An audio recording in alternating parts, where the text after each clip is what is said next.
Bonjour et bienvenue pour votre rendez-vous du lundi, le talk du lundi pour une loi de liberté. Et cette semaine, nous avons la chance de recevoir le député du 18e arrondissement de Paris, Pierre-Yves Bournoisel.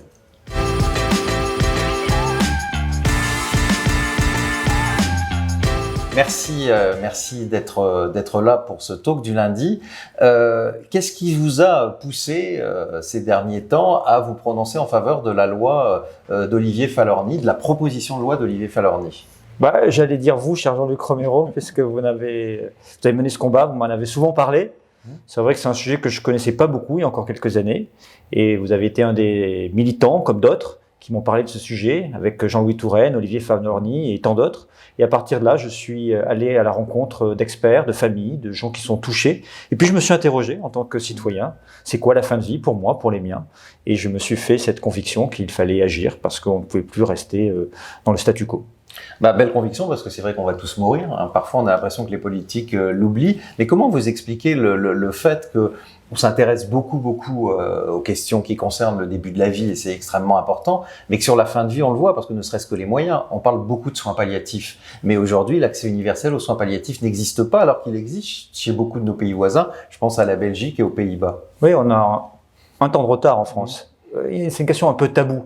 Et il faut qu'on s'y intéresse. Je crois que là, de plus en plus de Français s'y intéressent. D'abord parce que l'Assemblée nationale s'y est mise. Il y a eu un vrai travail. Tout ça vient des parlementaires. Il y a une volonté là avec Falorni, avec Touraine. Et puis ils ont convaincu d'autres députés qui s'intéressaient de très loin au sujet et qui se sont dit mais c'est vrai qu'il faut qu'on bouge. Et donc là, je pense qu'il y a un vrai phénomène de société qui rencontre aussi un phénomène politique où à l'Assemblée nationale, nous avons pris nos responsabilités. On a dit on veut cette loi, on la veut, et on a d'ailleurs écrit au Premier ministre pour dire nous voulons qu'il y ait un texte qui revienne à l'Assemblée nationale parce que nous voulons légiférer avant la fin de ce quinquennat. Nous voulons que ce progrès, cette avancée soit inscrit maintenant. Vous êtes en plus en concordance totale avec les Français, parce que les Français, dans un sondage tout à fait récent de l'IFOP, souhaitent que le Parlement légifère, que ce soit le rôle des parlementaires de le faire, et surtout qu'ils légifèrent maintenant, parce qu'on a eu peut-être polémique en nous disant oser parler de cette question en plein Covid, mais au contraire, parce que les gens meurent dans des conditions difficiles aujourd'hui, on l'a vu dans nos propres entourages, et que clairement, on se bat pas, ni vous, ni moi, ni la DMD, c'est pas un combat entre la vie et la mort. C'est un combat entre deux morts et pouvoir choisir sa fin de vie. Alors, vous faites partie de près de 300 parlementaires, ce qui est énorme. Je crois que c'est quasiment jamais vu. Des 11 groupes de l'Assemblée nationale représentant ces 11 groupes.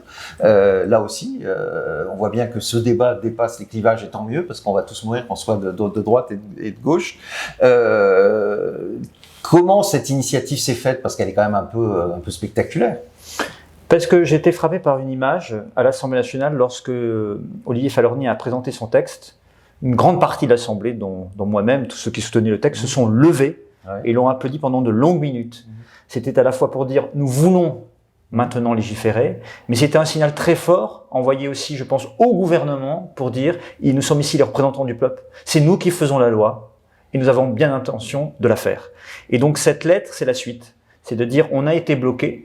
Par des parlementaires qui ont fait de l'obstruction, qui est inadmissible, qui ont déposé des milliers d'amendements, qui nous ont empêchés de voter ce texte. Et nous disons dans cette lettre, nous voulons légiférer, pas demain ou après-demain, nous voulons légiférer maintenant. Nous sommes prêts en conscience à faire de cette avancée une avancée pour les Françaises et les Français. Car aujourd'hui, celles et ceux qui veulent choisir leur fin de vie ne peuvent pas le faire, sont obligés soit de partir à l'étranger ou de le faire dans de très mauvaises conditions. Et il faut donc réagir. C'est une loi de liberté, de choix, pour choisir sa fin de vie, tout simplement, sans l'imposer aux autres. C'est ça qu'il faut expliquer, parce que certains disent « oui, mais moi, je veux pas ça pour moi ». Mais ce sera votre liberté. Mais n'ôtez pas cette liberté aux autres de choisir de mourir dans de bonnes conditions, et non, comme on le voit trop souvent, dans des conditions de grande souffrance psychologique et physique. Merci à vous. Merci Pierre-Yves d'avoir été dans ce talk du lundi. Oui, c'est un choix de liberté, c'est un choix de conscience qui respecte, il faut le dire, et c'est, je pense, pour ça qu'il y a autant de parlementaires qui y sont favorables. Toutes les consciences, que celles qui veulent mourir le plus tard possible soient respectées, c'est leur choix, et que celles et ceux qui à un moment n'en peuvent plus puissent partir parce qu'il n'y a pas un principe supérieur dans une démocratie qui vous oblige à mourir le plus tard possible. Donc merci à ces 300 parlementaires, continuez à vous mobiliser sur les réseaux sociaux, continuez à vous mobiliser évidemment sur la pétition que nous avons lancée au président de la République sur change.org, lettre ADMD Macron. Et puis je vous rappelle qu'à la fin du mois de mai, nous allons être sur tous les marchés de France. Donc rejoignez-nous, venez avec nous à la fois convaincre les Français, même si aujourd'hui ils sont largement convaincus, mais aussi celles et ceux qui vont être en campagne électorale. Et vous y rencontrerez d'ailleurs peut-être votre député dans le 18e arrondissement. Je sais qu'il est beaucoup sur le terrain.